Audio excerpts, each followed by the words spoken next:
Bien, hoy día vamos a hablar sobre la fisiología del feto, muy importante para comprender cómo un producto de la concepción vive durante 40 semanas en promedio dentro del útero de la mamá gestante.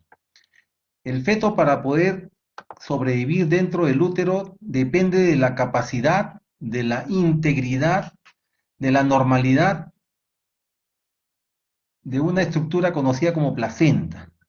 El feto tiene unas funciones de tipo nutricional, respiratorias y excretorias que va a ir cumpliendo, pero apoyado por la placenta, y que luego al momento del nacimiento tiene que ser capaz de poder desarrollar.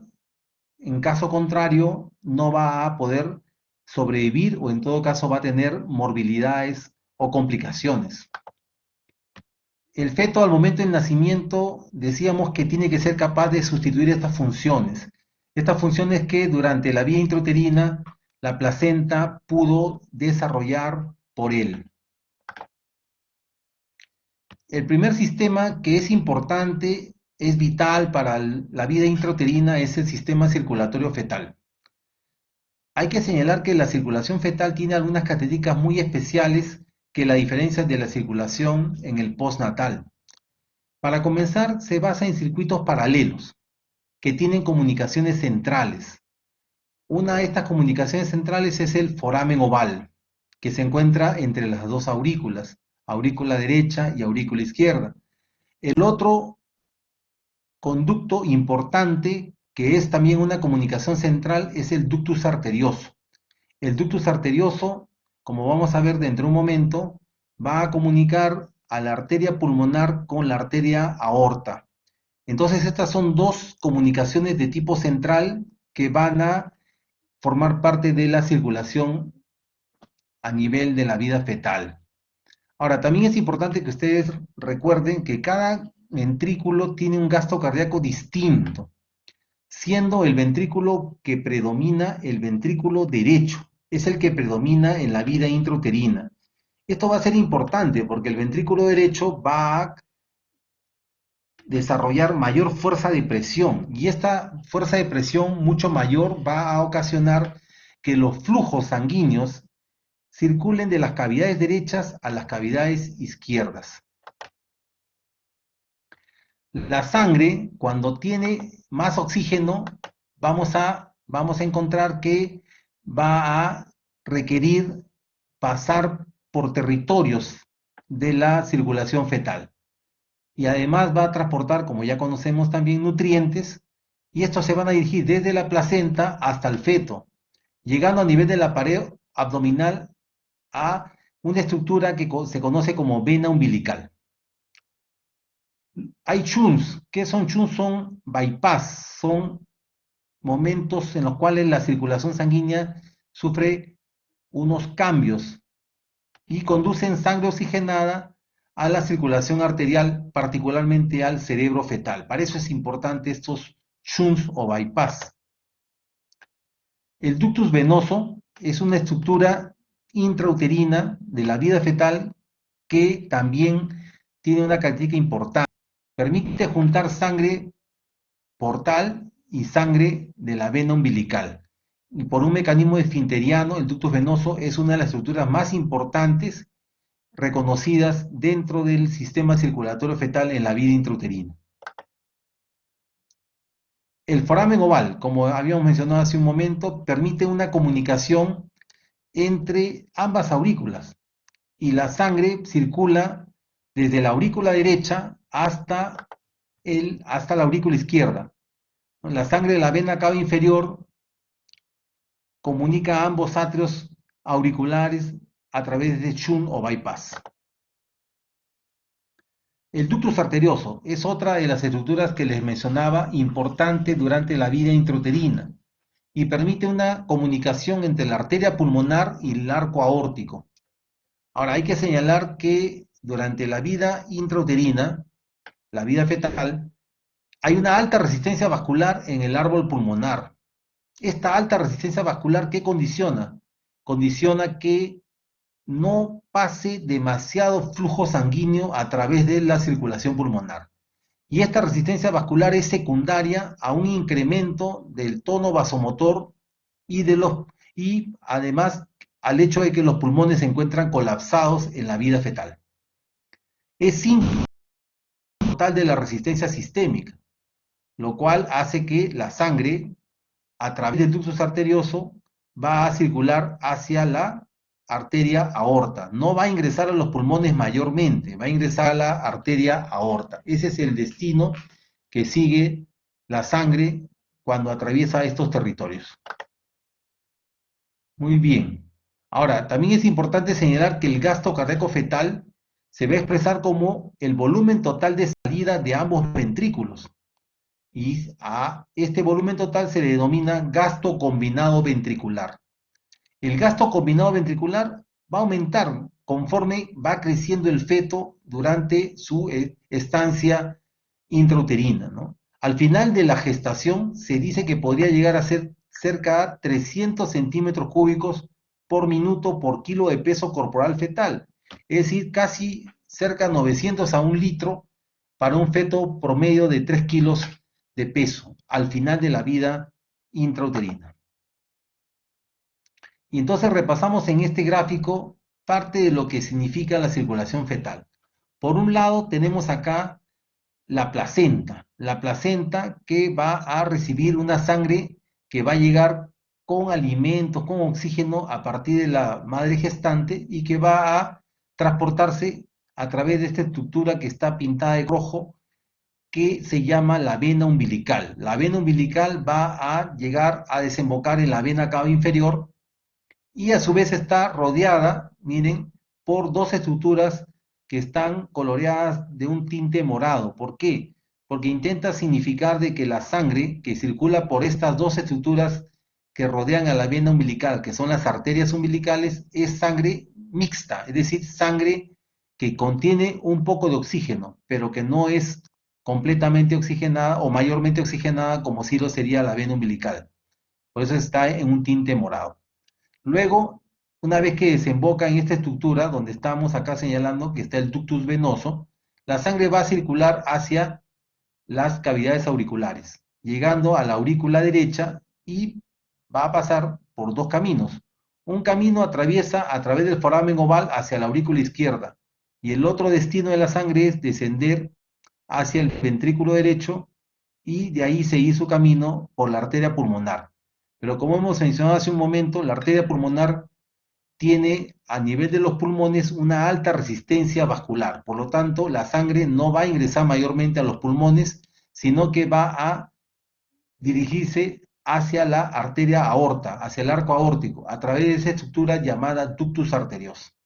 Ese es el mecanismo de la circulación fetal que permite, repito, ahorrar territorios de recorrido a la sangre para permitir que mayor parte del oxígeno se dirija a través de el arco aórtico hacia los vasos sanguíneos que van a encontrarse en la parte superior del cuerpo, es decir, en la cabeza, el cerebro fetal.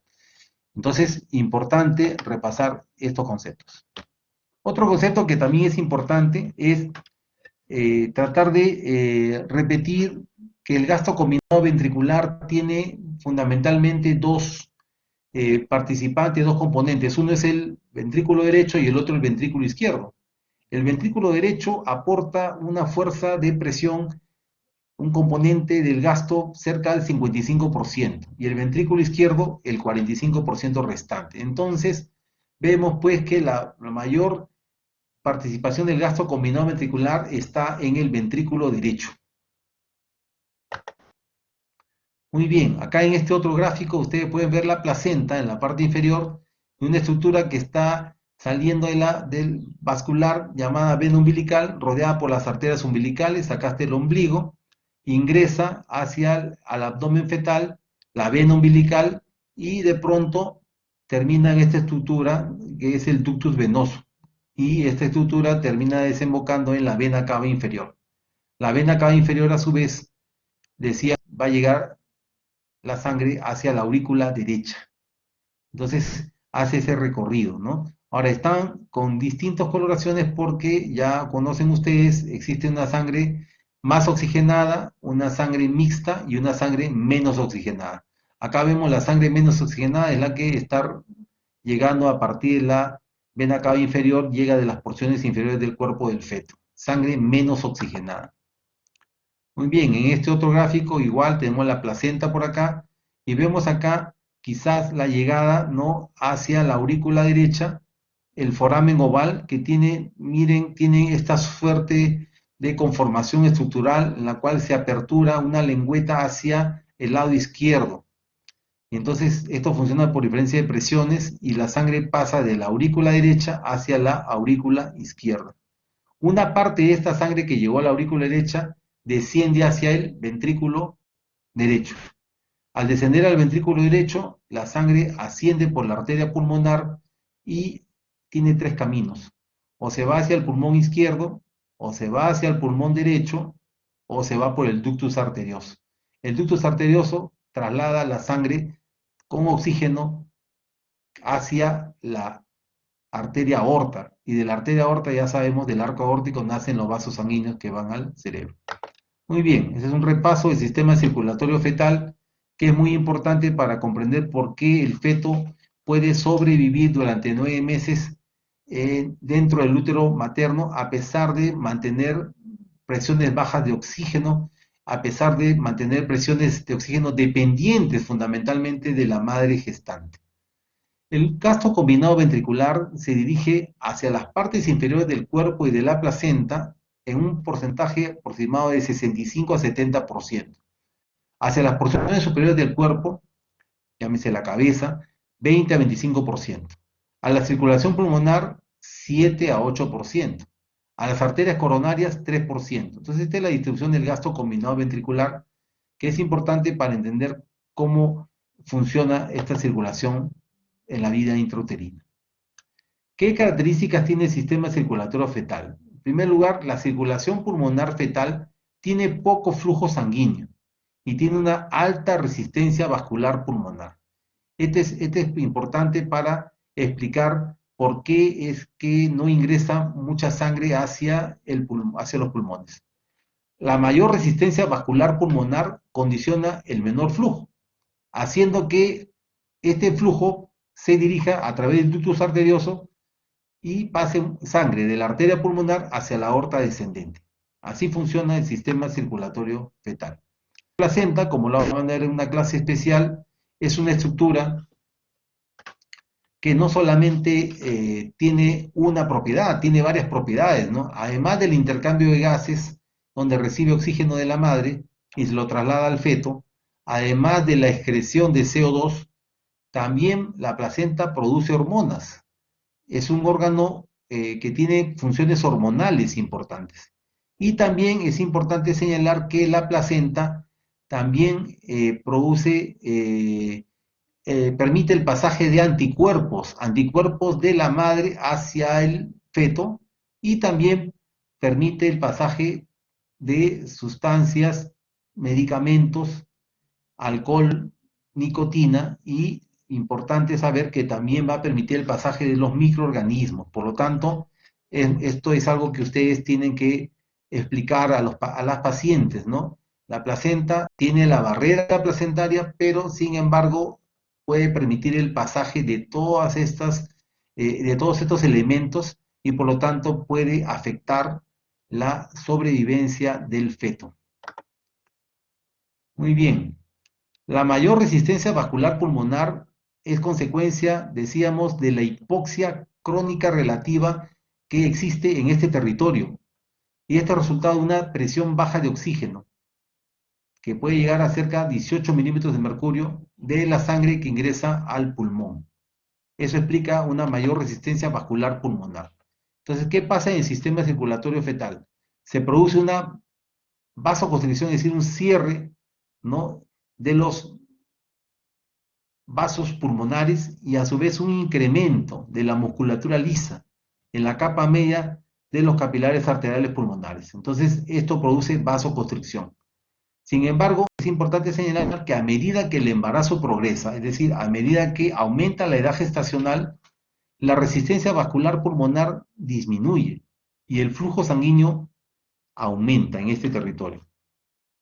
Entonces ahora comprendemos por qué es que el embarazo debe llegar a término, porque cuando el embarazo termina en parto pretérmino, estos cambios todavía están en proceso.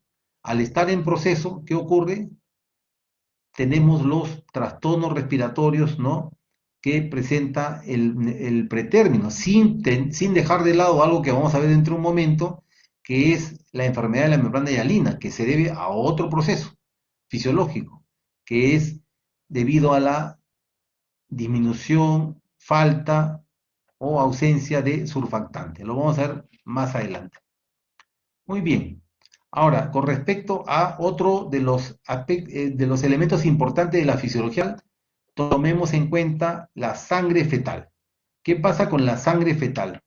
La sangre fetal, los glóbulos rojos, conocido su proceso de formación como hematopoiesis, comienza al principio de la vida intrauterina en el saco vitelino.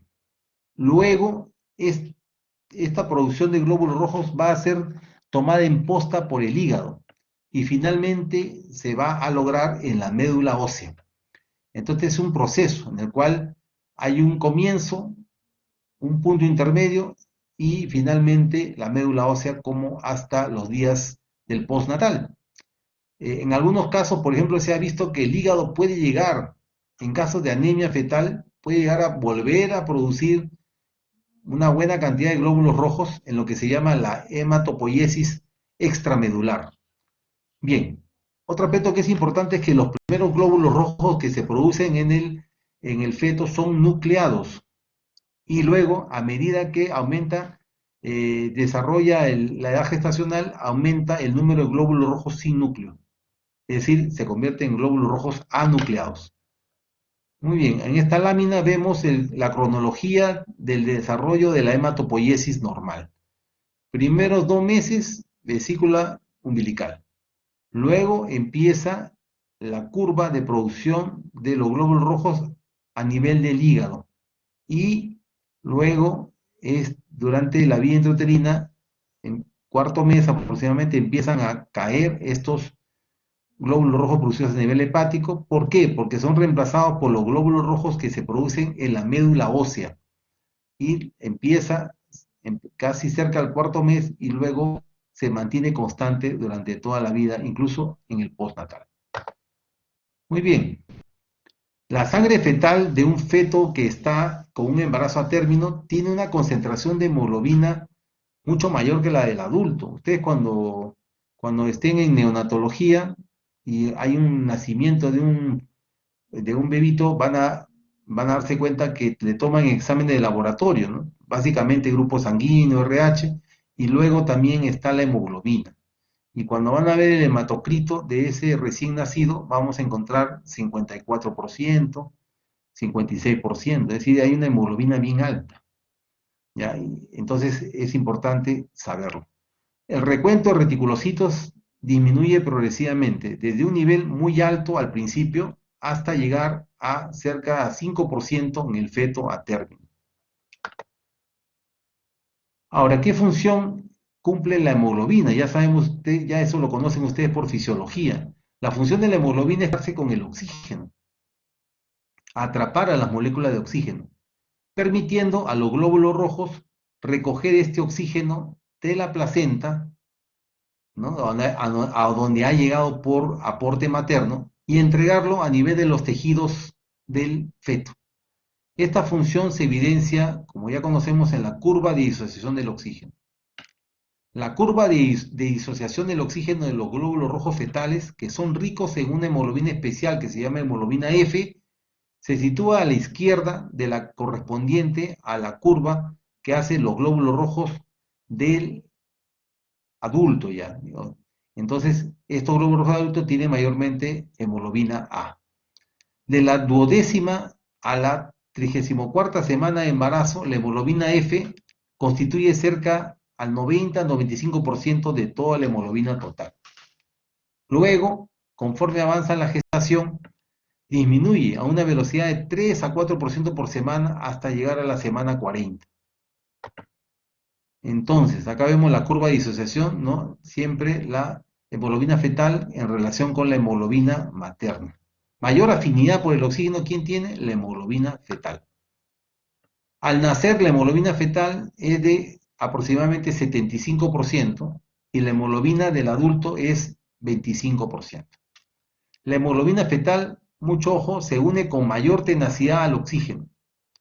Y esto en parte debido a la poca afinidad que tiene por los fosfatos orgánicos sanguíneos, el 2,3-difosfoglicerato. Muy bien, la eliminación del dióxido de carbono, CO2, se va a producir por una diferencia de presiones que existe entre ambas circulaciones. Bueno, ya ustedes lo conocen, la ley de los gases es por diferencia de presiones.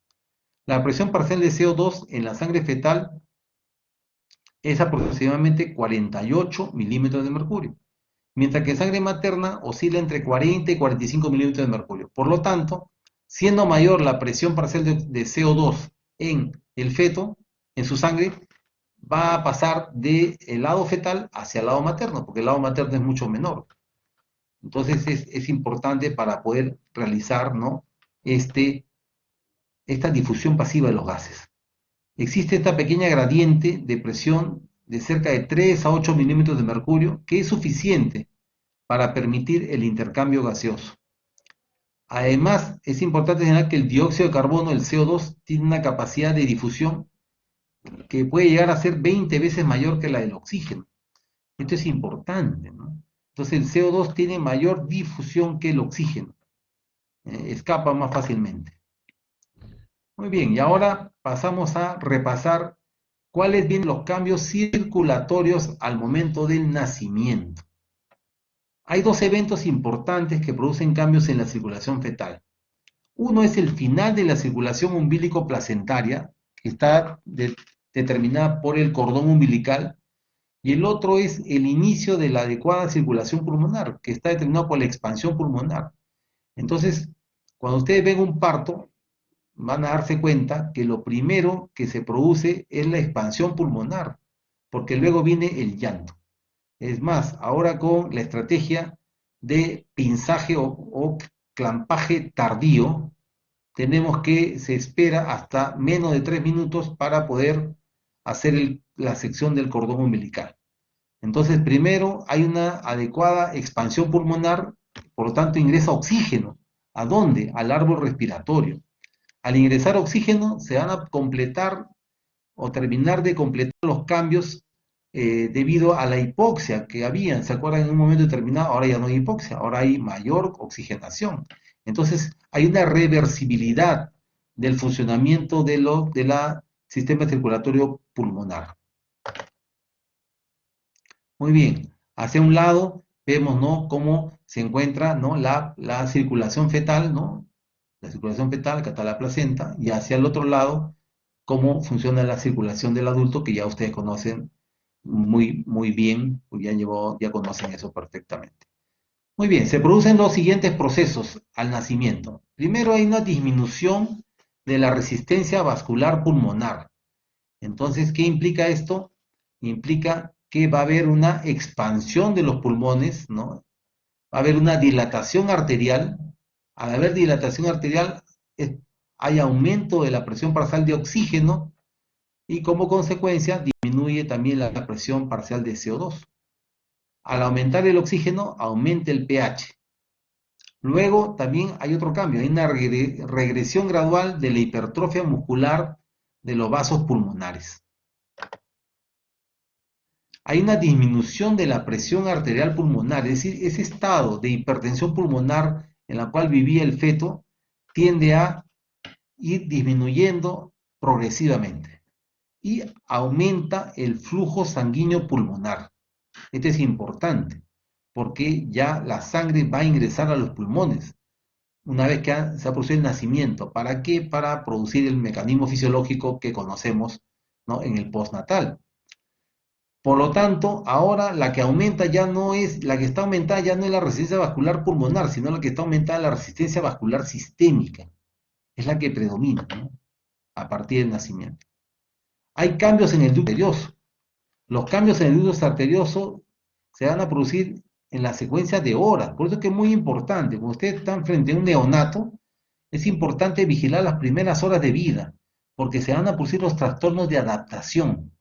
Cuando el neonato no puede superar estos trastornos de adaptación, a veces requiere apoyo oxigenatorio, a veces la incubadora tiene flujo libre de oxígeno o a veces requiere ya otro tipo de ayuda mucho más especializada.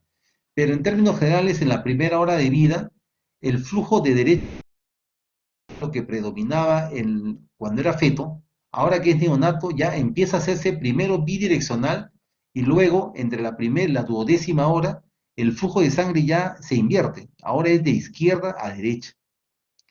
Cuando pasan más de 12 horas, en promedio 15 horas, ya se empiezan a producir los cierres funcionales de las estructuras vasculares fetales que hemos repasado hace un momento. Y los cierres permanentes se completan unas semanas después, los cierres estructurales definitivos, ¿no? El cierre del foramen oval, por ejemplo, anatómicamente se cierra en varias semanas por completo.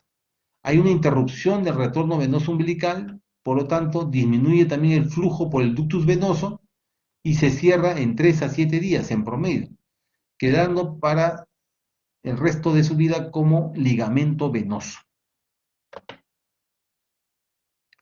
Muy bien.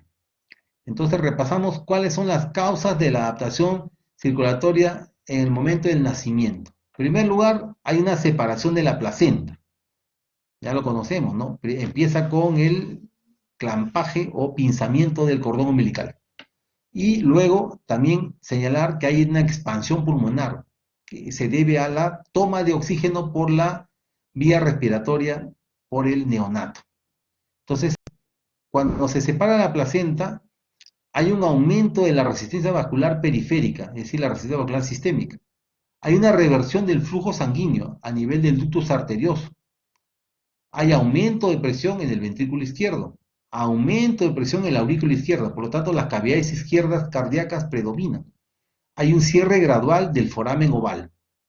Hay una constricción gradual del conducto arterioso, y esto es debido al aumento de la presión parcial de oxígeno. Cuando se produce la expansión pulmonar, ¿qué vamos a tener digamos, acciones o consecuencias?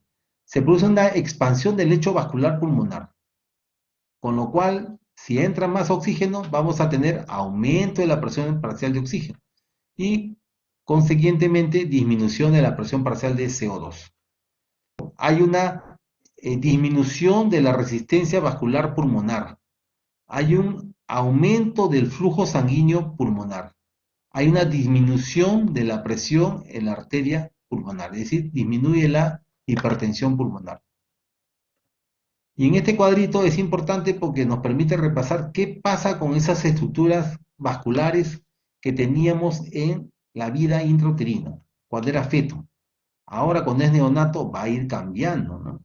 Entonces tenemos que la vena umbilical, por ejemplo, cuya función durante la vida intrauterina era llevar sangre oxigenada desde la placenta, que había venido por parte de la madre, al hígado y al corazón fetal.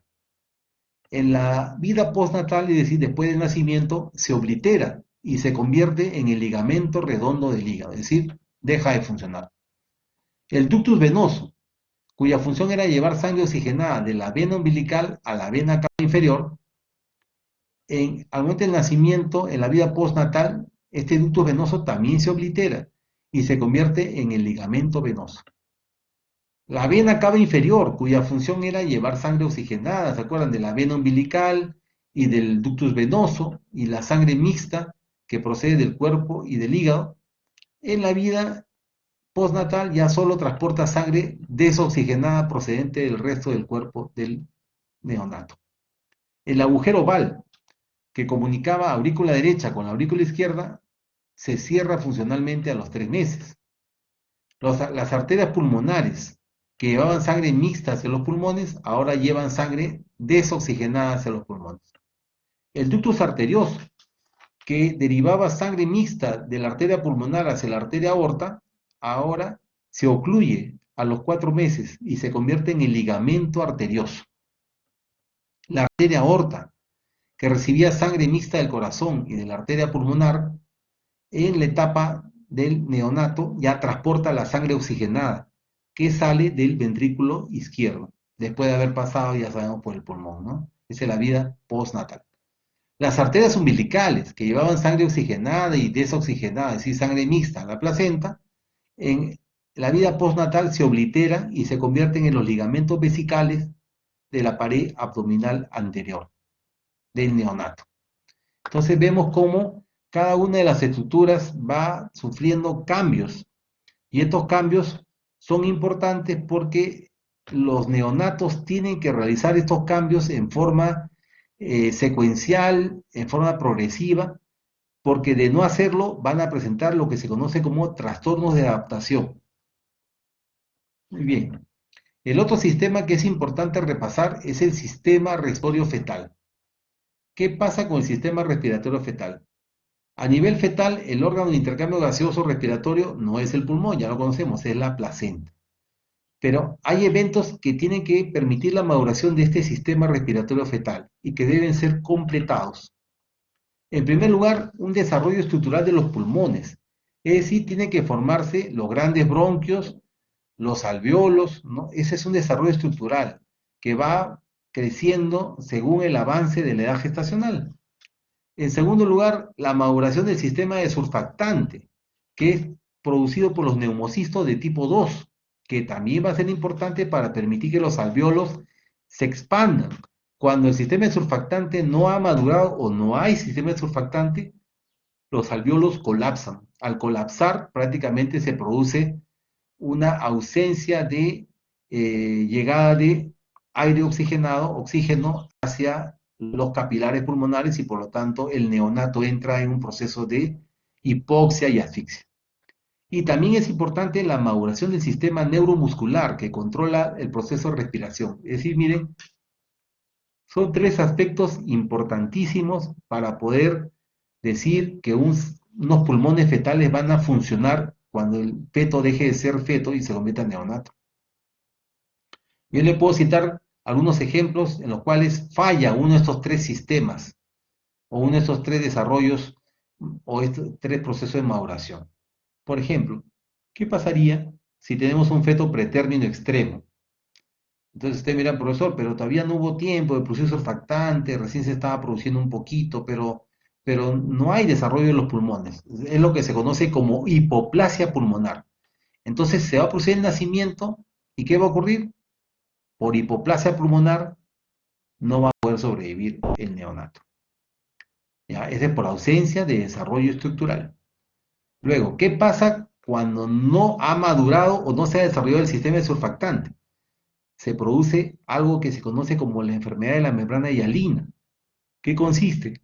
Ausencia de surfactante, los alveolos colapsan, entonces por más que yo tenga buenos bronquios, por más de que haya alveolos, como no hay surfactante, no se aperturan los alveolos, y por más de que yo coloque al recién nacido neonato prematuro en ventilador mecánico, no voy a poder conseguir que los pulmones se aperturen, que los alveolos se aperturen más que los pulmones. Entonces, digamos que el fracaso en el proceso de producción de surfactante lleva a una hipoxia y asfixia, y eso se conoce como enfermedad de la membrana hialina, ya lo van a ver cuando lleven pediatría.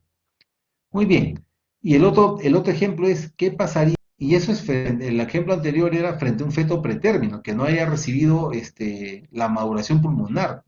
Es por eso que cuando un feto pretérmino está con amenaza de parto pretérmino, será mejor, para mejorar sus probabilidades de supervivencia, iniciar la corticoterapia para madurar el sistema de surfactante. De no hacer ese inicio en forma precoz y producirse el parto pretérmino, es probable que el recién nacido tenga más probabilidades de hacer enfermedad de la membrana hialina. Es por eso que hacemos la maduración pulmonar con corticoides. Y el tercer ejemplo es ya más simple. ¿Qué pasaría si tenemos buen desarrollo pulmonar estructural, si tenemos sistema de surfactante, buena función de los neumocitos tipo 2, pero el feto tiene un problema neurológico? Y el ejemplo extremo, que sea encefálico. Entonces, ¿qué va a pasar? Va a nacer, pero como no hay esta integridad, desarrollo del sistema neuromuscular, va a terminar sin vida porque no se puede lograr este tercer componente. Entonces hemos visto algunos ejemplos de cómo este sistema respiratorio fetal requiere estos eventos de maduración. Muy bien, ¿y qué cosa es el surfactante, el cual venimos hablando hace unos momentos, ¿no? El surfactante está compuesto fundamentalmente por fosfolípidos. Y si ustedes toman el ejemplo figurativo, ¿no?, de cómo actúa el jabón con las burbujas de jabón, vemos cómo se abre prácticamente una burbujita, ¿no? Entonces, este surfactante permite la apertura de los alveolos.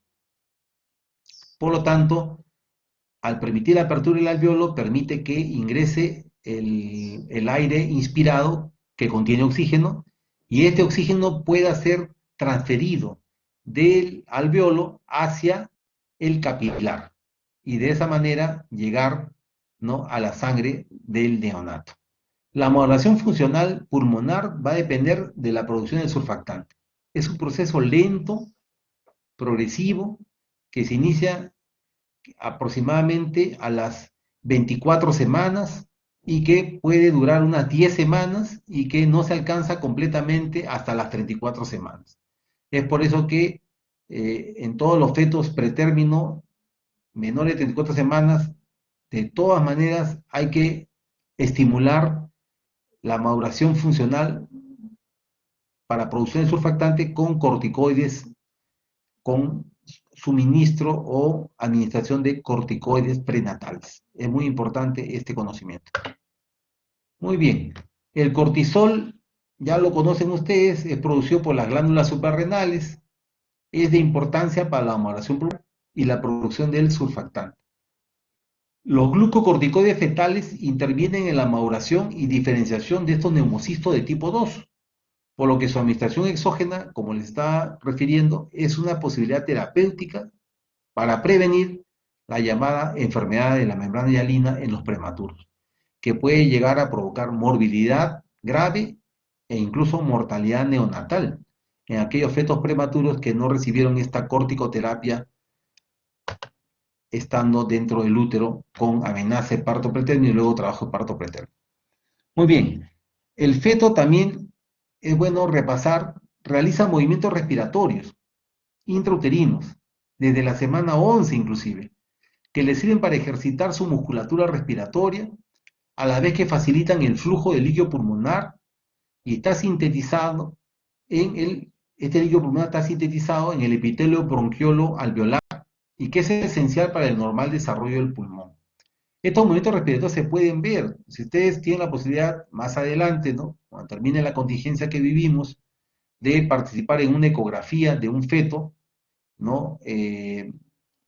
Sobre todo el tercer trimestre tardío, ustedes van a darse cuenta que parte de una prueba que se llama perfil biofísico ecográfico es detectar los movimientos respiratorios. Entonces se puede visualizar, ¿no?, como se dice en directo, cuando estamos frente a una ecografía, en lo que se llama perfil biofísico ecográfico. Bien, pasamos ahora a otro sistema, el sistema urinario. ¿Qué pasa con los riñones fetales? ¿Los riñones fetales producen orina? Sí, pero su capacidad de concentración y modificación de pH es muy limitada. Entonces es muy importante tomar esto en cuenta porque la orina fetal es hipotónica con respecto al plasma y tiene una baja concentración de electrolitos. Los riñones en el feto reciben entre un 2 a 4% del gasto cardíaco y la resistencia vascular renal es alta, la filtración es baja. Esto va a ir cambiando conforme progrese el embarazo, es decir, aumente en edad gestacional. ¿Qué pasa con el sistema excretorio renal? La función excretoria del riñón fetal no es indispensable para la homeostasis fetal. Ustedes pueden llegar a ver en su práctica, más adelante, incluso fetos que tienen agenesia renal, pero que están vivos dentro del útero gestante. ¿Cómo explicar esto? O sea, pero profesor, ¿cómo? Si está vivo, está con latidos cardíacos fetales, pero no tiene riñones. Entonces eso explica parte de lo que estamos señalando, que la función excretoria del riñón fetal no es indispensable para la sobrevivencia y homeostasis del feto, pero sí lo va a hacer al nacimiento. ¿Por qué? Vamos a ver. Importante es la orina fetal porque la orina fetal es el mayor participante de lo que conocemos como líquido amniótico. Entonces, cuando no hay líquido amniótico, estamos frente a lo que se conoce como oligohidramios. Entonces, para un crecimiento fetal normal, desarrollo adecuado de los pulmones y protección fetal ante los cambios agudos en el intravascular, es necesario que se produzca orina fetal.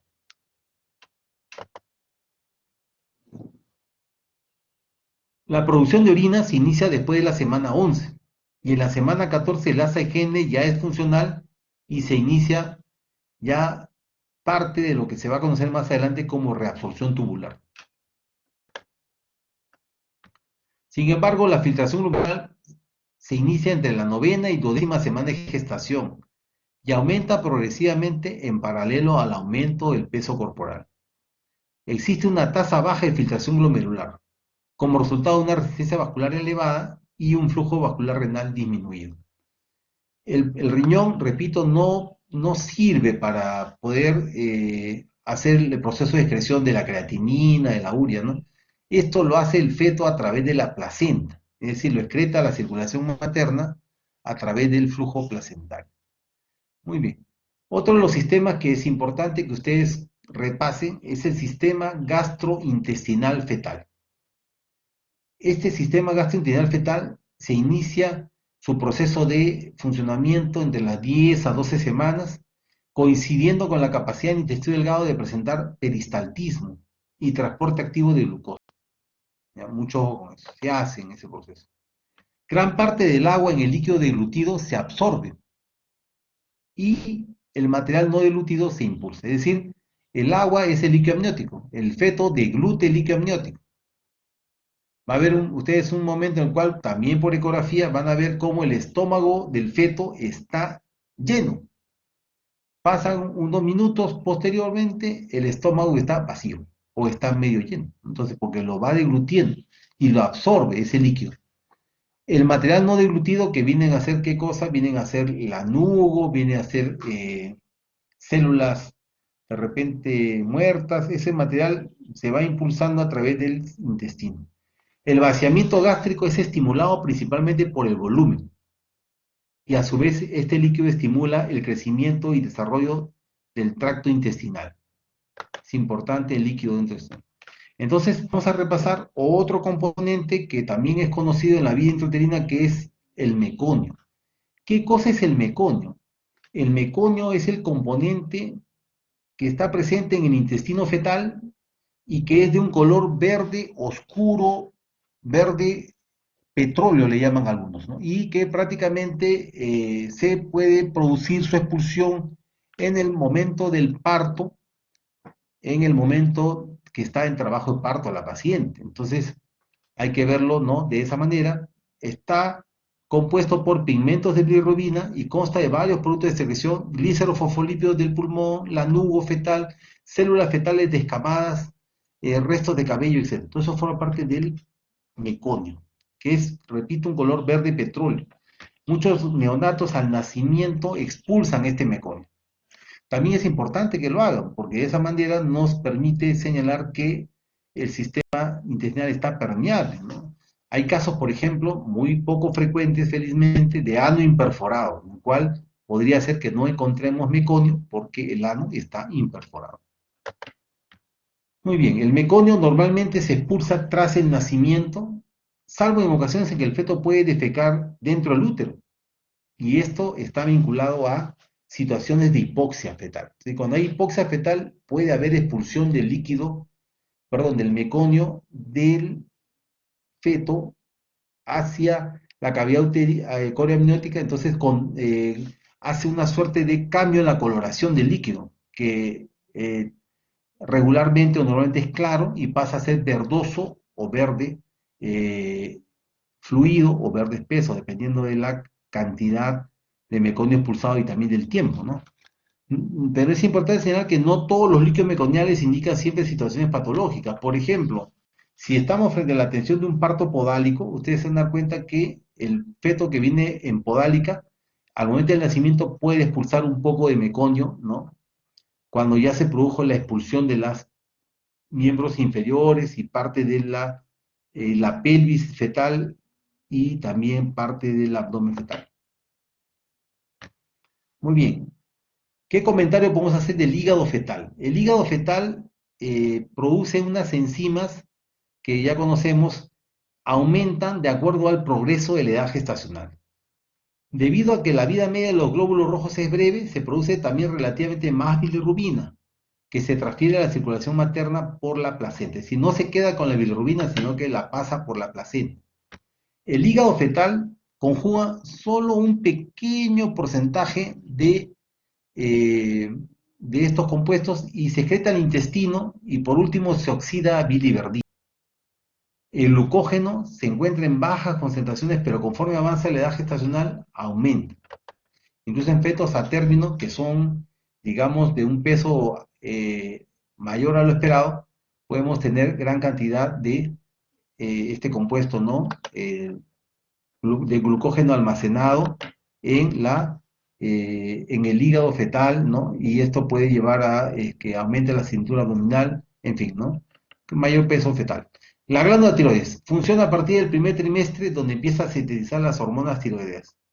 Las hormonas tiroideas fetales participan en el desarrollo normal de casi todos los tejidos fetales, por eso que son importantes, en especial del sistema nervioso central. Entonces, cuando no hay hormona tiroidea adecuada, el neonato no tiene aporte de hormona tiroidea, va a desarrollar lo que se llama un tipo de retardo mental conocido como cretinismo, ¿ya? Por deficiencia de hormona tiroidea. Muy bien, las hormonas tiroideas maternas atraviesan la placenta en grado limitado. Un hipotiroidismo congénito puede causar diversos problemas neonatales. Por eso que al nacimiento, les cuento, hace muchos años atrás ya se viene haciendo un tamizaje de hormona tiroidea a los neonatos para poder determinar si es que alguno de ellos tuviera hipotiroidismo congénito. En verdad la casuística es muy baja, pero aún así siendo baja, número de casos por año, es importante hacer este tamizaje, porque basta detectarlo en uno de ellos para que pase a pediatría y reciba tratamiento y evitar de esta manera el retardo mental. Es muy importante, ¿no? Hacer ese tamizaje. Muy bien. Y luego tenemos también que hablar unas palabritas sobre el funcionamiento de las gónadas.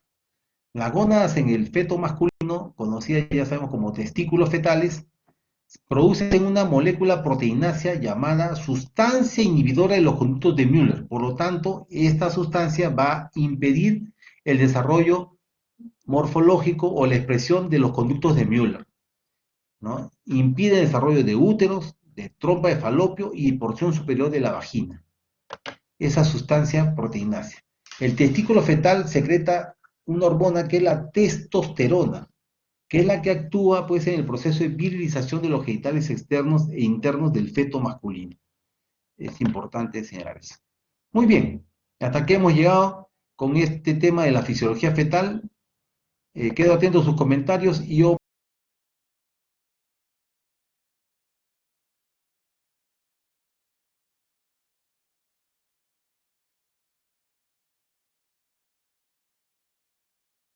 Disculpe, doctor, Sí, doctor, adelante. la cantidad de meconio promedio, ¿cuánto es? Para saber si la cantidad es Bueno, adecuada o mal. digamos que la cantidad per se será importante en el neonato cuando lo están examinando en la camilla de atención de neonatos para comprobar primero que hay permeabilidad del tracto intestinal y permeabilidad sobre todo de una estructura que es el ano, porque si bien es cierto no es muy frecuente, pero puede haber casos de ano imperforado. Y entonces se imaginan, sería algo difícil no haber diagnosticado un ano imperforado, porque ese bebito, ese neonatito, va a recibir leche materna. Y entonces, ¿por dónde va a expulsar, ¿no?, su deposición? Entonces, puede entrar en cuadro, va a ser un cuadro de obstrucción intestinal y todo lo que ya conocemos. Entonces, eso como concepto básico primario.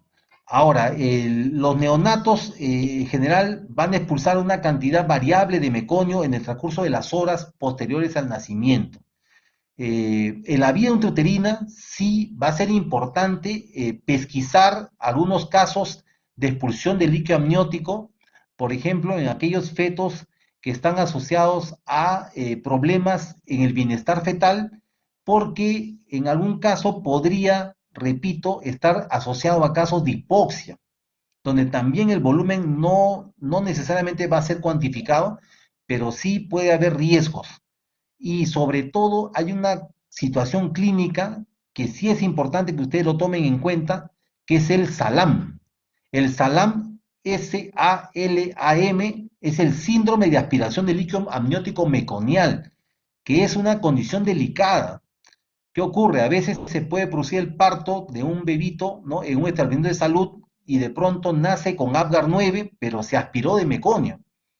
Al aspirarse de meconio y no recibir una atención profesional de neonatología, ese meconio se va a impregnar en sus pulmones y por lo tanto va a provocar distrés respiratorio y va a provocar lo que se llama el síndrome de aspiración de líquido meconial y va a requerir ser referido oportunamente a un establecimiento de salud porque en algunos casos requieren apoyo ventilatorio.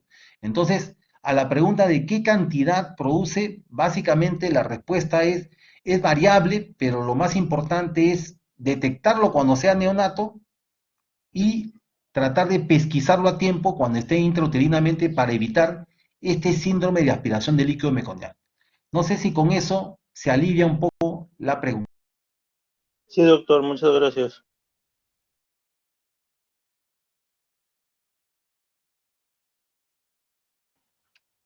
Bien, si no hay más inquietudes, voy a dar por terminada la grabación.